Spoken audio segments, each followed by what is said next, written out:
I'm doing good, man. Today I was working on that honey-do list. That honey-do list is something that I'm always trying to chip away at, but my wife just keeps adding more to it. I just never seem to get it out the way. But I've been rebuilding an engine on a 1989 Saab 900. So soon I'll have it ready to go and ready to sell and get out of my carport.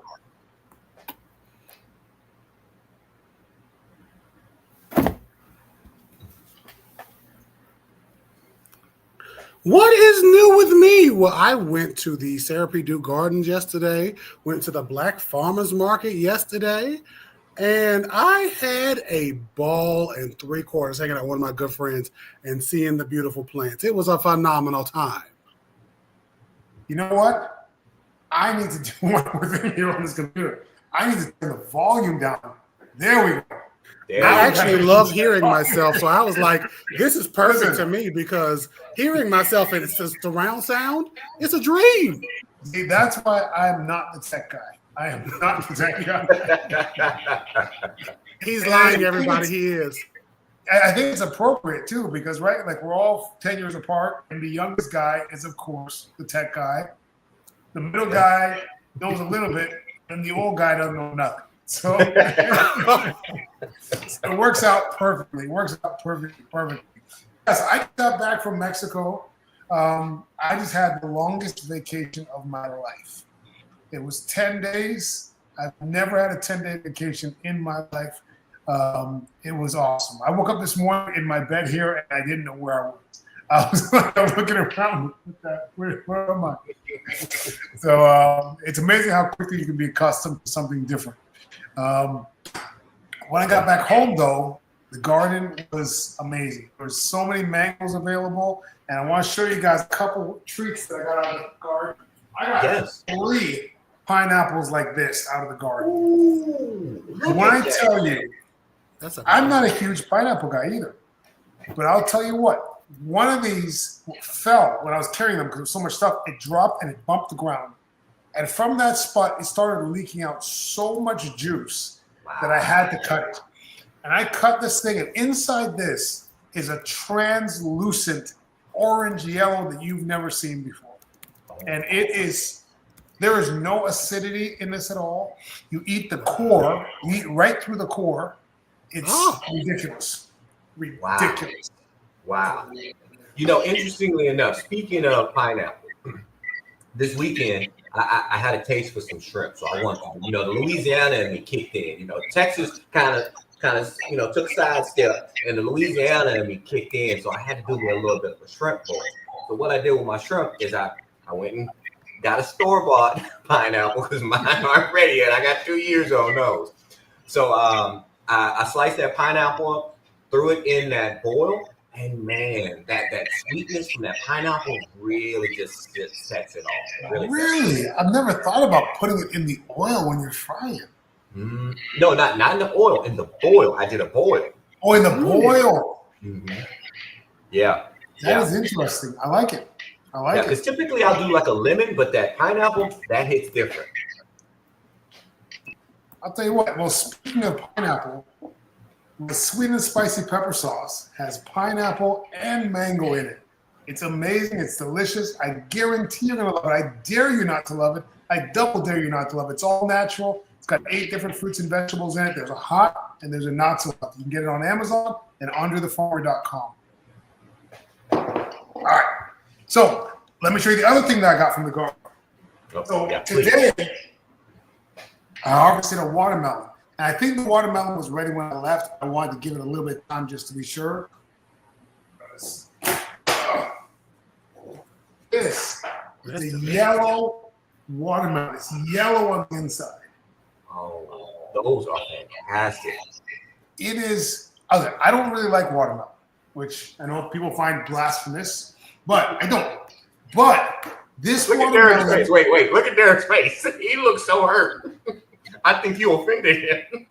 So watermelon's fine. It's not in my top 20 as a fruit, but it's fine. All right. So I knew I planted some yellow pineapples, but I planted some red ones too and some different varieties. But I didn't realize that this was a yellow one. I thought this was a red one. So I open it up and I'm thinking, oh my God, it's not ready yet. And I look closer and it's all yellow gold inside. And it tastes like water and sugar, water and honey, really, water and honey. And there's no like watermelon-y flavor. Like it's and that's the thing I don't like is the watermelon-y flavor. It tastes kind of like honey. It's really good. That kind of like a honeydew. I think you might have found your watermelon. That's what it was. You just had to find the right watermelon for you. Yeah. Someone said I'm not a watermelon person either, but I know it's nutritious. Wow. Yeah.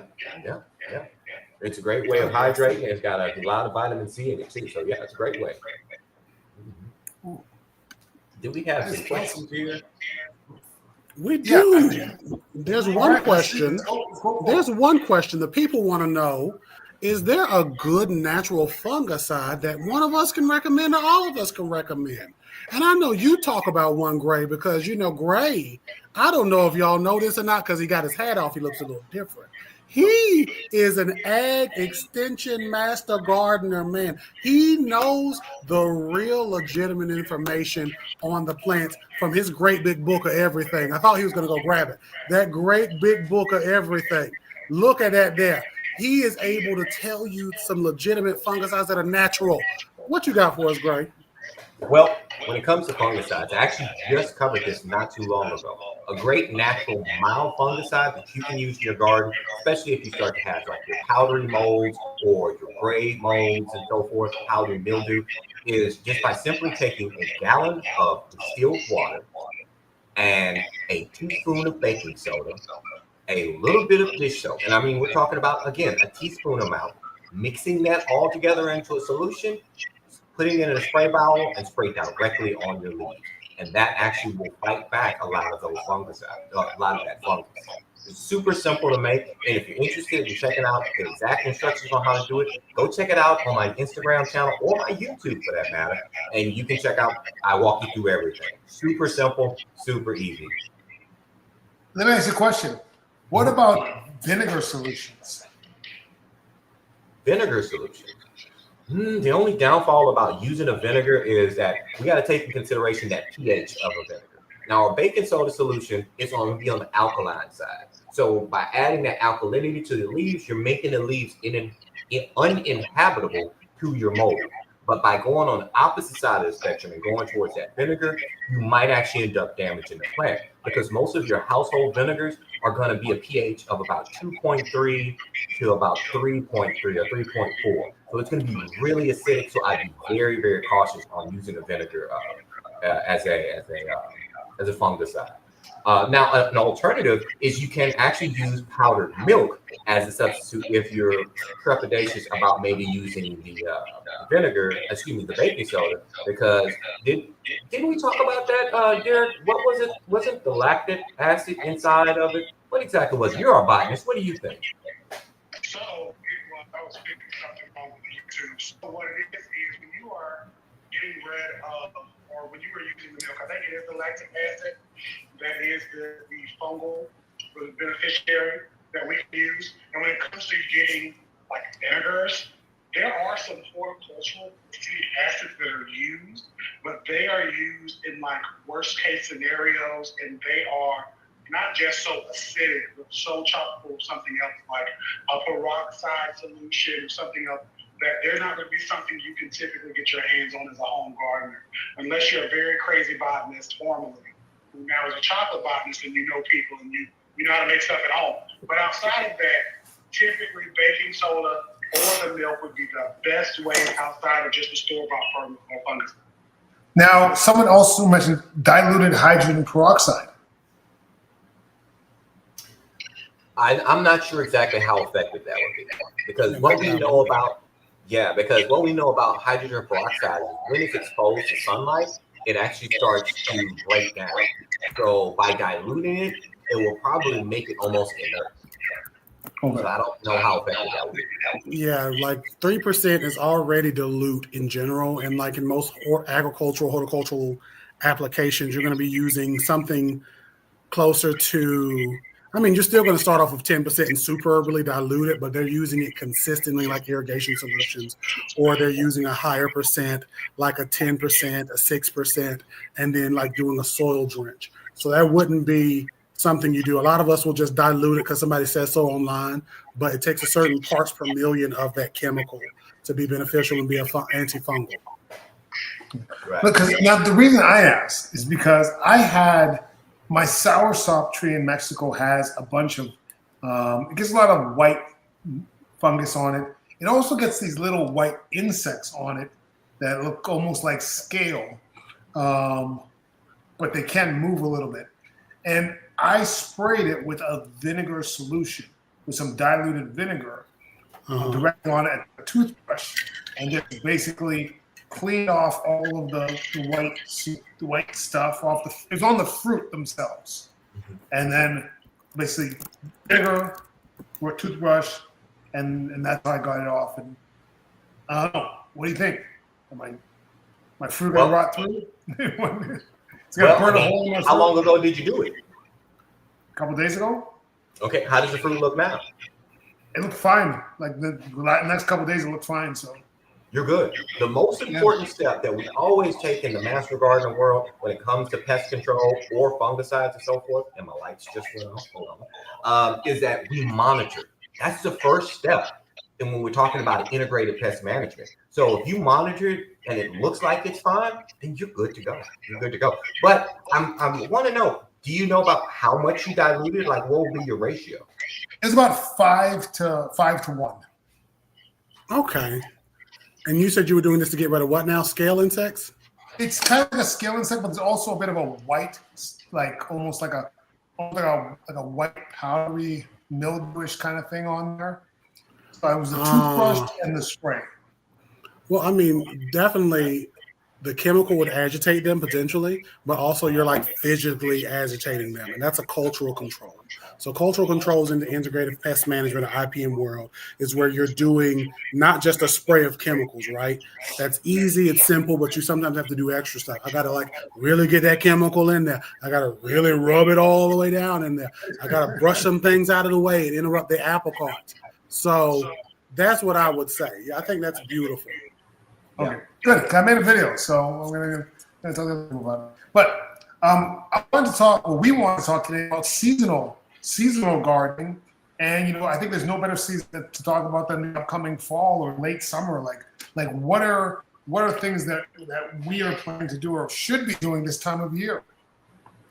Well, I tell you, this is a great time to start working on those fall vegetables because as our temperatures start to cool off, now I can say start to cool off, but in here in Texas, it don't start to cool off until like maybe mid-November. We've had Decembers where we're walking around in shorts, but as it starts to cool down, this is a great time to start getting those leafy vegetables ready. So what you can start doing is actually start planting those indoors right now and getting those seedlings ready so you can start having those transplants ready for when it's about time. You know what? No, I'm not even gonna say now. I say you got a couple of weeks. You can do now until about August, like mid-August or so, start getting those transplants ready. So what would be things that people would be doing now? Like, because I know I'm kind of in harvest mode right now for most of my things. I think that for most of the country, they're probably still a little ways to go before they're really harvesting a ton of crops. Well, yeah, I'm harvesting right now too. I mean, I've been harvesting a bunch of the tomatoes, cucumbers, and so forth. But like I said, seed starting. Like truly, I'm going to show you right now in my seed starting cabinet. I actually have my second batch of cucumbers because again, remember, I'm in Texas, so I have that extended growing season. And that's so nice. Have my second crop of cucumbers ready to go. Starting now, they're a little leggy, but I want to keep those cucumbers going for as long as I can because I know when it gets too cold, I'm not going to be able to grow these. So because I have that extended growing season, I'm going to get my succession planting going on, and I'm going to get as many cucumbers I can possibly get out of this season. So it's still a great time to do that as well while you're starting your seeds for your fall. Now, Derek, do you do anything, like in terms of like, I know you do on the patio and you got the house plants? Do the seasons affect how you grow? They do, because I'm what's called a tropical plant. And when it gets too cold, I don't want to be outside anymore. Anything below 70 degrees Fahrenheit is freezing to me. So, I don't ever want to be outside. Anything 69 degrees, I hate to see it coming. So, with that being said, I do plan on doing some leafy greens and collards, things that I could just kind of hopefully throw on the patio. It won't be as hot as it typically is during the day, but it will, and not as like rainy, but it'll be just temperate enough where I could water once a week and just, bundle up in like 3 sweaters. But outside of that, for me, and I say 3 sweaters, but I really don't like the cold. Like I'm serious about this. My herbs will be wrapping up. So my berries and cream mint, I've annoyed you all with every week, will be kind of, doling down for the winter. All of my other bee balms and other herbs will be doling down for the winter. My flowers will be just kind of going out. And I have leafy greens that I pretty much keep throughout the year, because most people get rid of them. I don't. I just keep them throughout the year unless I'm like, I want to plant something else here. So it'll just be more leafy greens. That'll be just something simple. Well, what about you, Andre? What about garlic? Anybody doing garlic? I wish. Garlic for us here is something that needs a little bit of chill, dude. So that's something that we generally do in the spring, and we chill it actually in the fridge over winter. Chill it in the fridge because we don't get cold enough here. Chill in the fridge, and that helps produce those bulbs instead of just getting green onions when the time comes. All right, nice. See, that's a great idea, because a lot of times we forget about that chill factor, right? That chilling hours. And so by utilizing that refrigerator or freezer to get those chill hours, that's great, because you can also do that when you're sowing seed for a lot of your fruit trees and so forth, even like your strawberries and such too. So great tip. Now, K White says, I'm in SoCal and started broccoli by seed at home right now. No idea what I'm doing, but they're starting. So what we say, I think that's a pretty good time in Southern California, maybe to start that, because they're not going to get crazy hot there. Yeah. Honestly, go ahead. You go ahead. I think yours is more important. Well, no, I was just gonna say, because I've lived in Southern California for only a year and a half or so, and it's only hot 1 week in the entire year, and everything else is just it's like the Raphael Sadiq song, it never rains in Southern California. It's just the best temperature all year round. So I think that's a great idea to go ahead and get that broccoli going. That's what I was leading into. I was going to be like, I heard it never rains. That song. You did, because I was about to say, is it true it never rains in Southern California? Then you took my zeal, but I love to see it. I think that would be a good way. And for those of you who are growing, keep in mind, we're in North Carolina, Texas, and Florida, okay? Except for Andre, who has 10 houses. The rest of us who are growing in different places, we have to remember there's cooperative extension in all of your counties in these United States, and you can be able to get phenomenal information, okay? For every mansion that Andre has, he has cooperative extension information in one room. One wing of the house is cooperative extension, right? So the rest of us just got to go online. So, what? On a totally unrelated topic, I'm feeling nauseous right now. Legit, I have pulled the trash can in front of me here because I feel I don't know what just happened to me. I'm feeling nauseous. We're gonna pull through. We play injured on this show, so we're gonna go through it. And if you need to dip out and then come back, we here for you. If you see me go off frame, you know what's going down right here. We do. We know what's up. We here for you. Look, because while we answering these questions, and your health is more important to brother. So take care of you. Exactly. Listen, health. I don't really get sick like that. I'm good. We don't. But anyways, what fall plants and veggies do we not want to start by seed? That's a good question. Not start by seed. Huh. I would say anything you've never eaten before. I would just say go and buy it at the store. And this is more of of a, like, if you've never tasted like radicchio cabbage before and you can grow that in the fall in your world, then I would say go to the grocery store and like actually buy one and then eat it and be like, okay, do I like it? And then if you do, then like go get it and actually observe it, or a plant you've never grown before in general. Actually get one that's pre-grown. And I know we like to do everything from seed for whatever reason, good, bad, or indifferent, but you can learn, okay, this is how it works in my yard. These are the pests. This is what I need to amend, what I need to treat it with or prevent pests or whatever. And then the next year, start seed and get some things that you've never seen before. That would be my suggestion. That's really good. I like that. You know, I'm going to add two because one, speaking of what Derek was talking about when he's talking about the taste, red lettuce. Red lettuce, stay away from it. I am anti-red lettuce, no red lettuce, because red lettuce tastes like cardboard. Granted, that is my opinion. That is not my recommended advice as a master gardener. This is my opinion as a human being. One fall, I got so excited because I got all these beautiful red lettuce seeds. I was like, oh, I can't wait to grow them. They were so plentiful. I was like, yeah, it's so nutritious. It's fantastic. But then I thought about it. When you see your red lettuce, your red velvet lettuce, it's usually mixed in a salad with other good tasting lettuces, like your freckles lettuce or your iceberg or your spinach. Eating red lettuce is like eating cardboard. It has no flavor whatsoever. So take it from me, learn from my mistakes. Don't grow red lettuce unless you just like eating cardboard. That's just my opinion.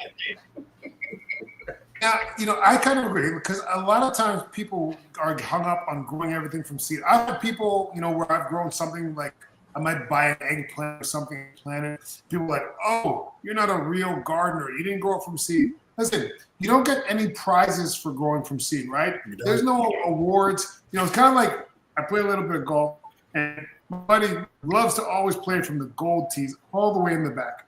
And I heard a guy one time talking on Instagram or TikTok. He said, listen, they don't give out any medals for playing from further back. Make your life easy. There's nothing wrong with buying starts. And a lot of times, starts are an easy way to find out if this thing will work in your area. And like this guy said, if you like the thing, how hard do you want to work for a thing you don't like? Yeah, exactly. Now I'm going to tell you something else because everybody knows that I grow a lot of strawberries, right? 13 strawberry patches and growing. I sell strawberries at local events and so forth. I have so many of them. But a lot of my strawberries, all of my strawberries, I do not grow from seed because one, short attention span, and again, like Andre said, I'm not winning any kind of award from growing these strawberries from seeds. Now, especially if I'm going to start my strawberry seeds in the fall, right? Because your strawberry seeds, you want to start them in the fall because you want them to get those chilling hours because they need that cold stratification to get those seeds to start to germinate. And like Andre said, you can put them in the refrigerator to speed up that process. But you're giving yourself a very much longer timeline because now those seeds, once they finally germinate, because they're not going to germinate over the winter for you, they're going to germinate through the spring. And then you have to wait almost a whole another season before you'll start getting the first strawberries off there. So why have that deferred gratification? I prefer growing from bare roots. Bare roots are inexpensive. I mean, we're talking about like $1.25 per bare root. And if you say, great, what's a bare root strawberry? It is a strawberry with about 6-inch roots, and all you have on the top is just the crown, the top of it, usually with no leaf. You order that, or you buy that from a local vendor, place it in some water, about an hour, let those roots wake up because they're dormant, and then plant them out in the ground, and then boom, in like 3, 4, 5 weeks, you have new leaves sprouting. You have new strawberries. I mean, they're ready to produce right out the gate. So why have that delayed gratification when you don't need it, And you run the risk. Like you can get pretty far along in the process of growing strawberries from seed, and they could just die. And then you completely wasted all that time. So, but listen, some people want the challenge. Some people like to do things the hard way. And, sometimes there are times where it is fun to do the challenge and do something the long way. But if you just want to get strawberries, bare roots. Mobius on YouTube says that I get the bragging rights from growing from seed. But I did buy 2 pepper plants that would sprout for me. Hey, ain't nothing wrong with the bragging rights because look, I do that flex a little bit too. Like, hey, you see this beautiful plant back here? I grew this from seed. Yeah, it is a little bit of a flex. It is. And non-plant people don't know it's a flex, though. They don't. They think everything grew from a seed. They do, but it's like there's different things that we have to teach the people and tell the people. So, jumping on another topic, which I'm never one to do that because I love a tangent. We have a question from Sonia's Bug Spray, one of our phenomenal sponsors. So my tomatoes just started fruiting.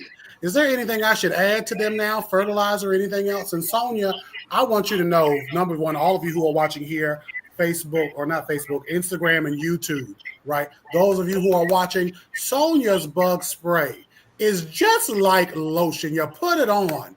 And Andre, you see him, you see Gray, they have both worn this and they have never been attacked by a grizzly or a gorilla or a lion. It protects them from danger seen and unseen. Hallelujah.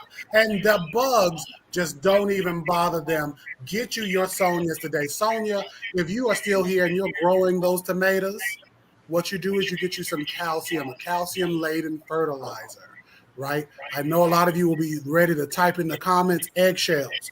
And I'm not going to walk on eggshells around you when I say the yoke is on you if you think you're going to put those eggshells in the ground.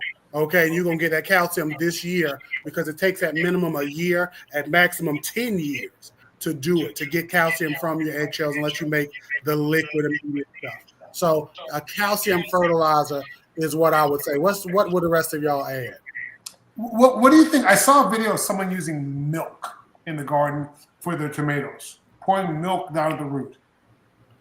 All that would do is create harmful bacteria, in my opinion. Yeah, if you got money to waste on milk as expensive as it is per gallon, go for it. I have used expired milk outside just for like benefiting the microbes in the soil, but not to add calcium. Expired milk. They said if your milk's expired, feed it to your tomatoes. If your milk is expired, party people, I would still use it outdoors. But unless you're like in a patio like I am, water it down because it smells like rotten milk, and then the neighbors will probably complain. I pay mine off with mint and herbs, but you can't do that like I do, right? But it's not going to feed your plants calcium because that calcium needs to be digested by something else, and that would take still a time period to happen while calcium is still being lost every digestive step on the way. This is why I just tell people, like, go to the store. If you can't afford it, get you a calcium fertilizer. Yeah, like CalMag or something like that. Or can we take eggshells and place them into vinegar to make that CalMag? Yes, we can. I had a drink around me. I don't know what happened to it. Yes, we can. Something took my drink. I don't know what it is, and I'm alone in this house. We're going to figure it out. But yes, you can. You can take your eggshells, grind them up in like your Magic Bullet or your blenders. Okay, you take like 1 part vinegar, 1 part eggshell, 1 part vinegar. I think they say rice wine vinegar or white vinegar to 10 parts water. But any of you who want like the real recipe, I have an article from the Cooperative Extension in Hawaii I can send you. Just DM me. Now, I saw a question in the comments. Andre, sorry, do you mind if I take this one? No, go ahead. So the question was, and hey, Yanni's here from the beginning. We had a question that asks about selling at a farmer's market. Now, Andre, I know you go to a lot of events. I've sold some time at farmer's market. And the question was, what's worse, undercharging or overcharging? What are your thoughts? Obviously, undercharging is worse for you. True. Yeah. And overcharging is probably worse for the consumer. But I don't know if there's such a thing really as overcharging because, a person will pay what they see the value is in the thing, right? So if you set a price, your overcharging should just mean that you sell less of that item. But the consumers that did buy it, they felt that was a fair price to them. Yeah. But if you're undercharging, you will sell out and you will not have gotten the true value of your goods. Yeah, I couldn't have said it any better, man. That's awesome. Yeah. Because that used to be a challenge of mine because whatever I have sold in the past, because I don't know if you guys know this, my actual other business is I'm a mobile mechanic. So I go to customers' locations and I work on their vehicles. and I do charge them for my services. And when I first started that business, it was really hard for me to justify what my price is. And my wife had to explain to me, you work hard. You have been doing this for 20 years. They are not paying for a part replacer. They are paying for your knowledge, 20 years of spinning wrenches and your know-how. So you justify your price, and I couldn't be mad at it. So that's the same way I would feel about my produce and so forth. Whatever value I place in it, I feel like it's a justified price, because you're not just getting some random tomatoes from some random Joe. They're Urban Garden with great tomatoes. It's hard. It's hard. Like, I have the same problem. Sometimes it's hard for me to, present, hey, this is going to cost you this, or this is going to cost you that, or I'm selling this for this. And I tend to generally undersell most things. But that's just, I feel like, I don't know if it's guilt or whatever, but my wife is the same way too. She'll be like, why? Like, this is how much this would normally cost. You need to do that. It's even on social media, like my sister had to get me to create a rate card with what it would cost to make a video. I was doing videos just for like a free hat or something, and she's like, no, you can't be doing that. You got, Yeah, Because let me tell you, when Andre told me this, I said, "You've been doing what?" And then I proceeded to flatline. I passed out on the floor. I had stopped breathing. I don't know what happened. And then I was like, "What do you mean?" And this is for any of you who make content or do anything where you use your time to provide a service. Your time is worth something. There are people who I will give stuff to, right? If Andre Gray was like, "Derek, I need your voice for something," all right, here we go. I'm going to give you voice because we're in community. People I'm in community with, I will do stuff for, right?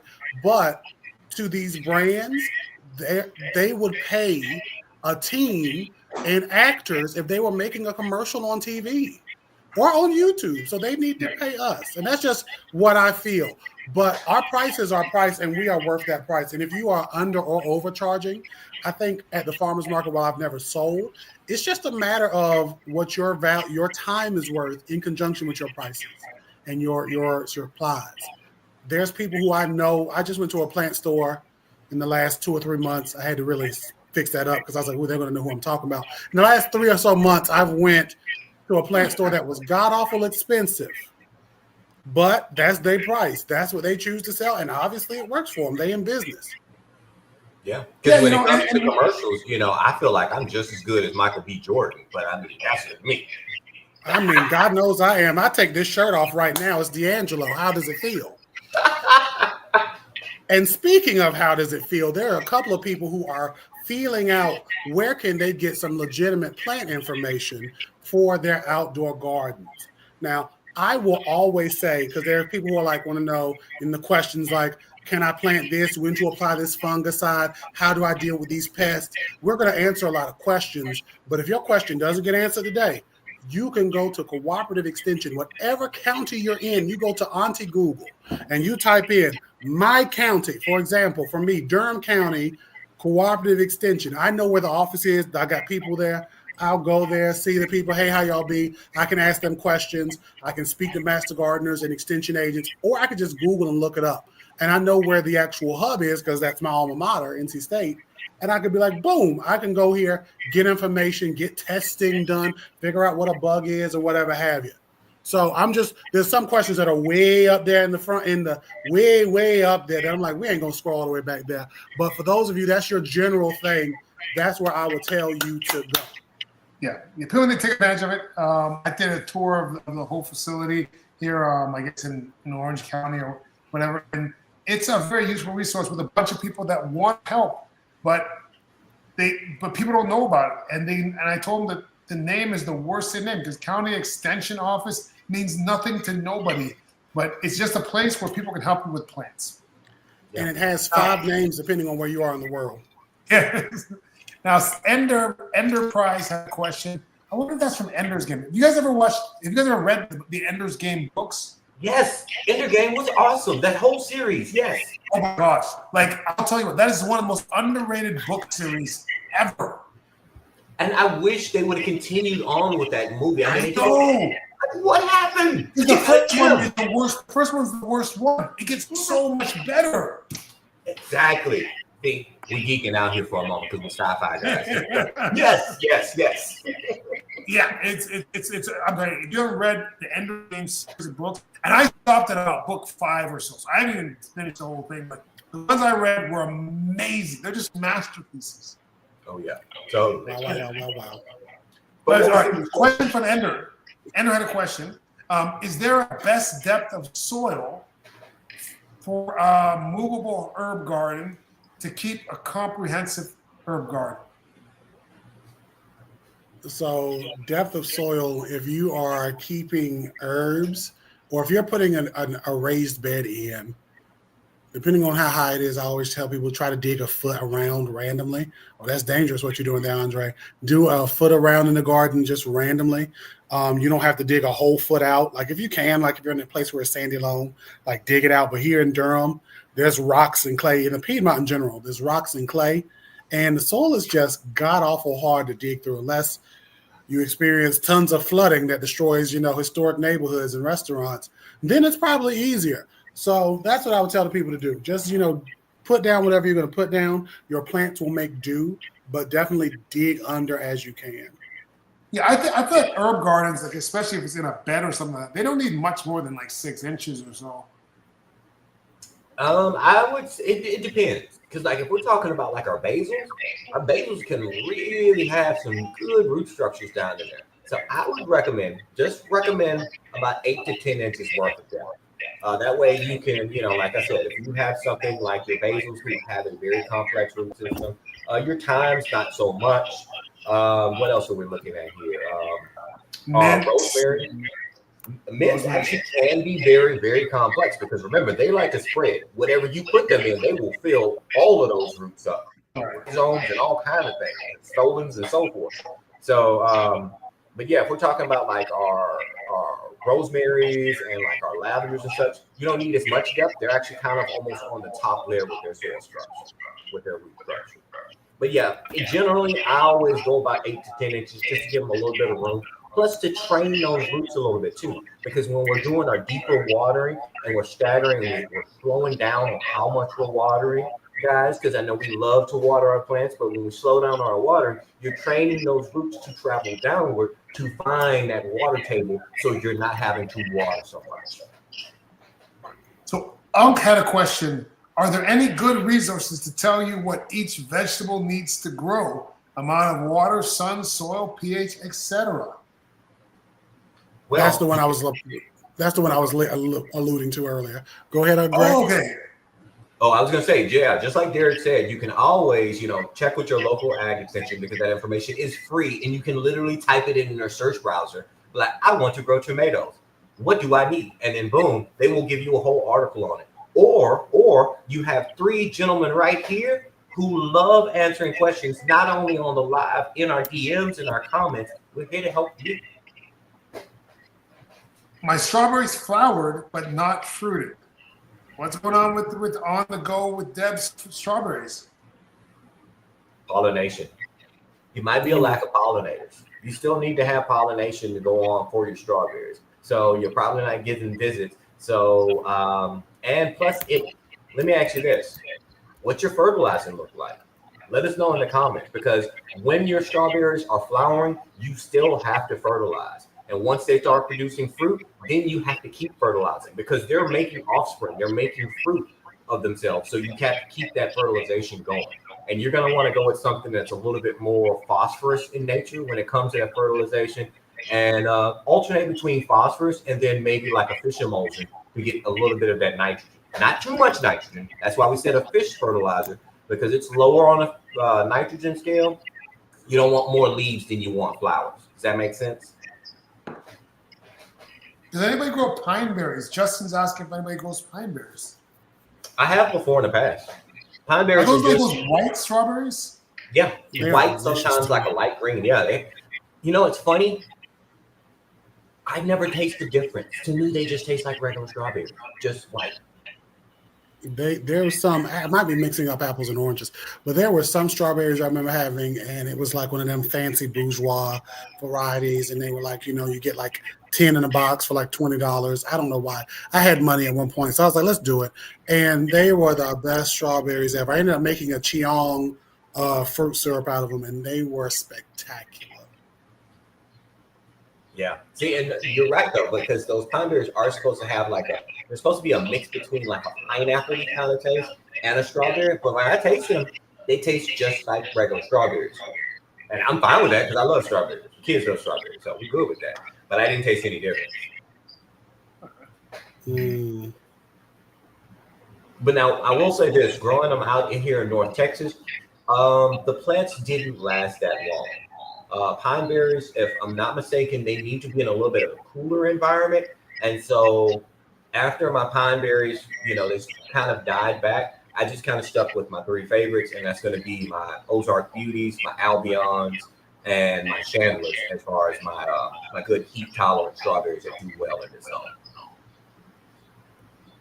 So someone said, please redecorate, Andre.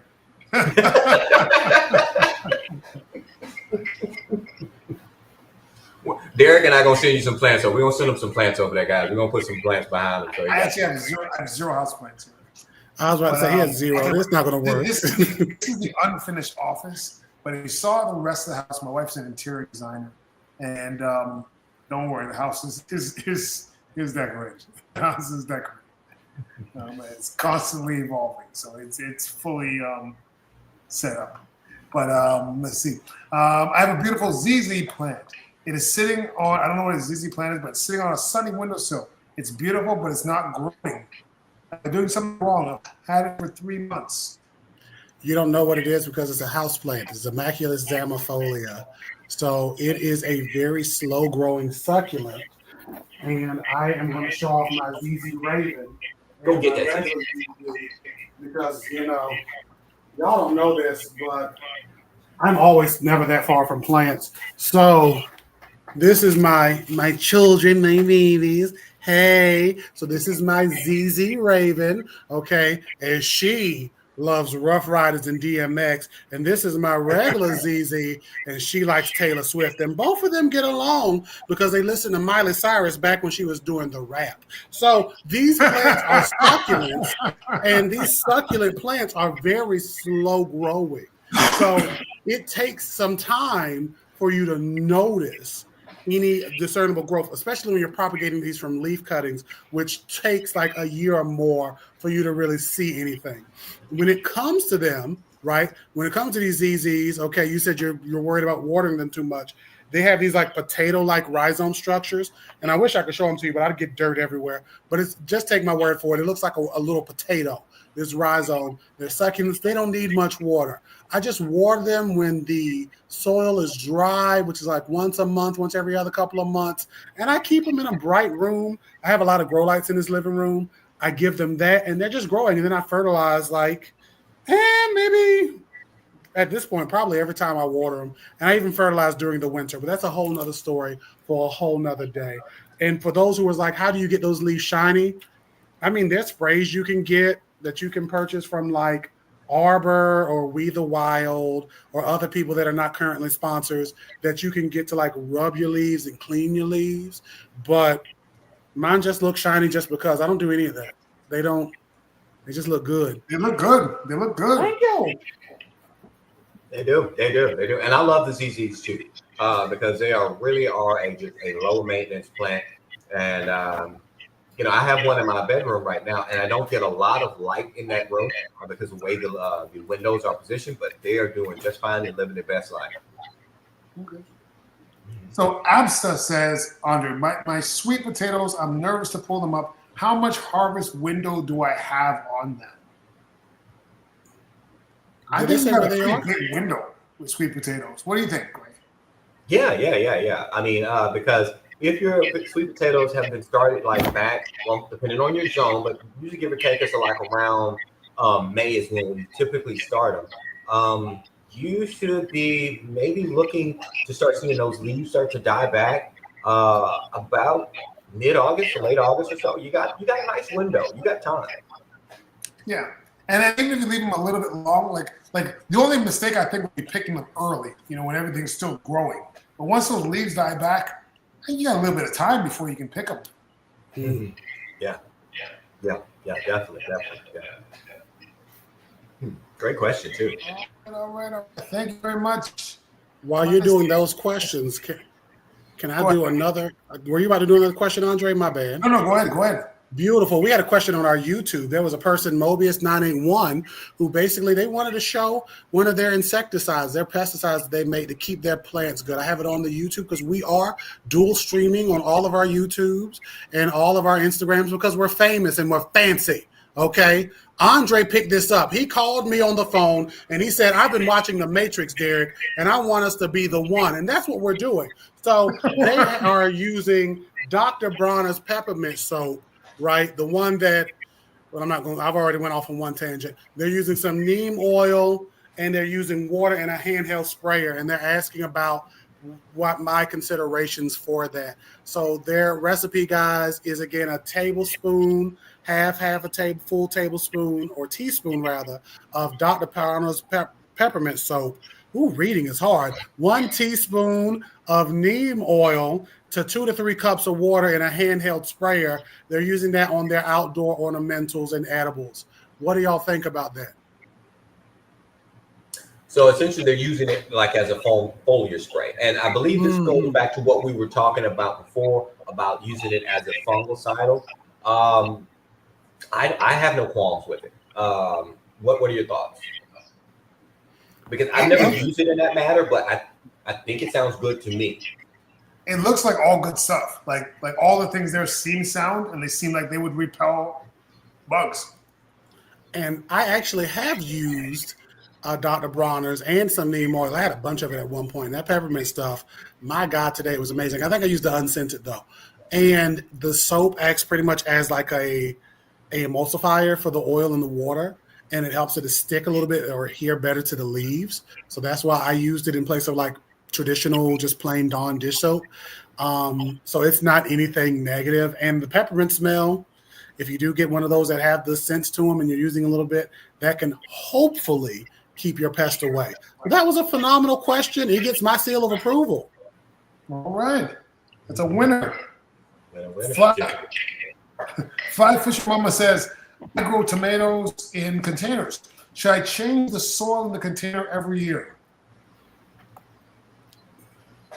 No, it's a great question because tomatoes are heavy feeders. They love all the nutrients you can give them. Now, would I completely just DX the soil if I have? No, because I reuse soil as much as possible. I know Derek does, and I know Andre does. I'm gonna reuse that soil as best I can. I would recommend amending it, adding to it, adding your fertilizers, adding your microorganisms back to that soil before planting another, or maybe even choosing a different plant to put in that soil. Because think about it, if you replant another tomato in that plant, your pest's gonna be like, oh, this is where they plant their tomatoes. I'm gonna come hang out right here because it smells like tomato. It's got tomatoous kind of vibe, so I'm gonna come hang out right here. No, confuse them. You put another plant in there that actually can be planted right after that tomato. Maybe something that's going to be adding nutrients back to it, like your legumes or like your peas or so forth. Make sense? And that might be a great idea right there, because what you could do is, I guess use them there too, but you could, once your tomatoes are done, overwinter some beans in there, overwinter some beans in that pot or something like that. It's pretty much like a crop rotation. So that's perfect. Exactly like a crop rotation, yeah. I mean, that's what started the whole Dust Bowl. People weren't rotating crops. They're just pulling all those nutrients out of the soil, and then that soil became dirt. Yep. All right, Tsunami Beats says, when you propagate strawberries by way of runners, how does that turn out? For me, turns out great. I love doing it. It's an endless source of strawberries by doing it. So you got to remember with our strawberries, most of your plants are always going to try to reproduce themselves. They're always trying to continue on their gene pool, right? So strawberries, they send out runners, and runners are just pup plants off of that main plant. And a video I just did this week Actually, I took a runner and placed it down in some pre-mixed sandy loam, and 3 to 4 weeks later, I'll have a full-grown tomatoes on the brain, strawberry plant. I cut it away from the main parent plant, and now that's a new plant. And when I said that I go to like local events or farmers market, those are what I'm selling. I'm selling my children. That did not sound right. You heard it here first. Somebody's going to cut that up. I'm selling my children. In a world where he sold his children. They're going to just cut that all the way up. We love that. Now, I have a quick question for y'all that's, again, coming from the YouTube. Do either of y'all or have either of y'all grown bay laurel? I want some bay laurel. I have not grown any yet. And I know it actually grows in my zone. I just have to find me a tree. And if you're not familiar with bay laurel, that's bay leaf. I love it. No, I haven't grown it. Yes, I have a tree, and it's very slow growing here. Probably, you could almost say that it's not growing here. I've had a tree for about 5 or 6 years, and it's probably about the same size as when I first got it, but it looks fine. It doesn't want to die, but it doesn't really want to grow that much either. Can you give us some quick care tips? I don't think they like full sun that much. I think they like sort of that partial shade. I pretty much, it kind of just sits there and neglected. Like, it's in the food forest, in the middle of the food forest. And it's just a tree that it always looks healthy and looks fine, but it doesn't really get much bigger. All right, so with that being said, while Andre was talking about his bay laurel, I'm sitting here at my computer, so I decided to hop on to Texas AgriLife, my local ag extension, because since bay laurels can grow here, I just went in there and said, hey, bay laurel, and I'm pulling up all this free information on how to grow bay laurels out here in Texas. So again, like we said before, use that resource. It is there for you. It's not Wikipedia. This is real scientific information that your local universities have researched for you. So when it comes to your bay laurel, let's see. It thrives the best. Okay, so I believe Cheryl said she was in Missouri. So it does the best between 8 to 11. So that's why it grows good in my zone. Now, I'm not sure about the zones out there in Missouri. It might be a little bit cold for it, so that might be part of the trouble. Needs a lot of sunlight, and then, again, just like our strawberries, it's going to love that well-draining, slightly acidic soil. So you can amend this, and this is another question we had on YouTube from Friction Hitch. You can amend that organic, that clay soil that you have out there in Missouri, because I've been there back when I was in the United States Army. You can amend that with by adding some sand, adding some organic matter to kind of break up those molecules and all that clay. See if that helps you out. It might be a little cold there, but honestly, if you amend that soil a little bit, break it up, aerate it, add in some sand, add in some organic matter, that might help it out a little bit more. Now, someone had a question about the ZZs. I've kind of lost it, but they said that their ZZ root bulb has gotten so big. Can you split the tuber root bulb? Can you split that? I wouldn't. I mean, you probably could do a split propagation off of that. I would not. They typically, over time, just start to like send off offshoots, like other rhizomes, and kind of take over an area. So it's a slow grow where there's not really a way to like make it fast unless you're growing them in a greenhouse that's like dried out or something. So yeah, and, like it just takes time. And speaking of propagation, when we're talking about propagations, where am I at? Because what gardener would I be without always having my pruning shears around me? Because I'm always propagating. And what I love using with my propagation tools? What you love to use? Retain spray. This my God is a great way of lubricating and cleaning your tools. Let's show YouTube too. So hey, YouTube, you can see too. Retain spray is a great way of being able to, one, clean and lubricate your tools, but also stop the spread of disease. Because a lot of times when you're propagating your plants, or when you're clipping those strawberries, those runners, and you're trying to get them to make new plants, a lot of times they fail is because you inadvertently spread disease. So make sure to spray Retain spray on your pruners in between cuttings. We love to see it. Yep, definitely great stuff. It helps a lot with your grafting and ear layer if you're into that, because a lot of times grafts fail because they get infected. And if you keep everything clean and not sterile but disinfected at least, then you're going to have a lot better chance, a lot better success rate. If you're failing with your grafts or ear layers, not having something like this might be the solution. Definitely. I have 2 mango trees in my yard, but this year harvest appears to have deformities or stains which lead to fruit rot. Notice the same issue with trees in my area in Kissimmee. What can that be? Like I say, most often that's trichosis. Is that how you say it?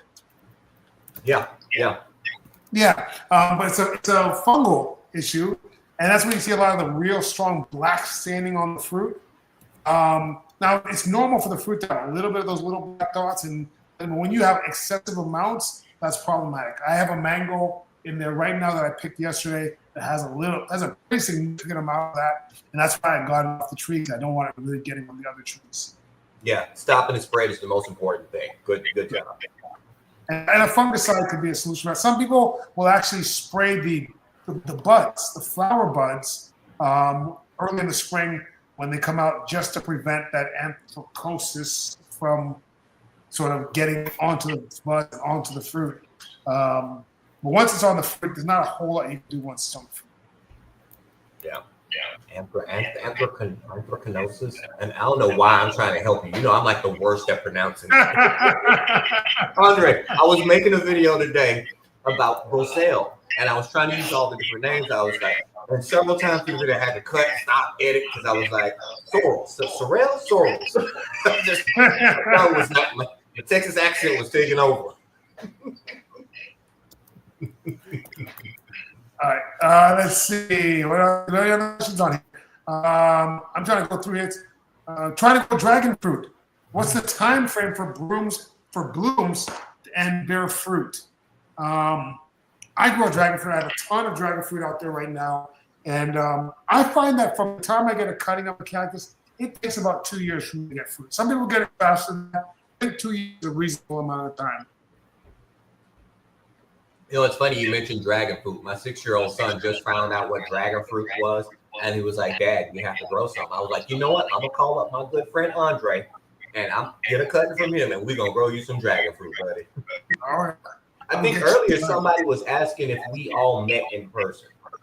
So, do we want to explain our relationship to everyone real quick before we roll? Sure.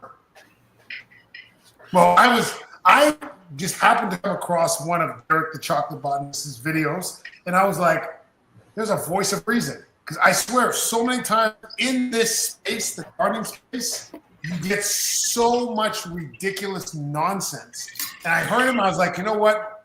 This is a smart dude. I'm following him. I like him. Good job. And then me and Gray, we have a gardening school together called Better Gardener. So I'd already known Gray. So one time I'm doing it live on Instagram, and I see Derek down in the comments. I'm like, hey, come on up, So we start talking, and Gray pops by, and he already knew Derek. So then we just started talking on here, and I was like, you know what?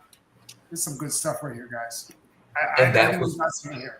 And that was the birth of the Dirt on Gardening, even though we didn't change names like 12 times. We did, but we don't talk about those days of us renaming. Every cousin has 12 names. Most people in my family don't know my real name, Derek. All they know is Scooter. So, we just have to have Scooter. That's all they know. If somebody calls Derek Haynes, they'll be like, who is that? I had a little cousin. He'd be like, Scooter, who is Derek? And why are they calling you that? And I was like, that's my name. He's like, no, it's Scooter. And I was like, no, that's not on any documentation whatsoever. That's not my name. That's my nickname, but it's not. You my don't real look name. like a Scooter. My mom, when she was pregnant with me, used to eat a thing, and I know you two will remember the name of it, called Scooter bars. And the Scooter bars are now called strawberry shortcake. Y'all didn't remember them from the 90s? They used to apparently be called Scooter bars, the strawberry shortcake ice cream bars. Well, I'm Canadian, so we probably didn't have Scooters. Well, you don't like water. You trying to age us real on the slick. I know. You guys should know this. Because it was what they used to call them. And I mean, we know Andre wouldn't know because he doesn't eat watermelon, but the rest of y'all would know.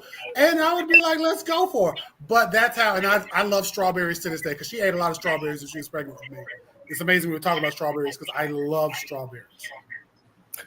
Anyways, guys, that is our time for today.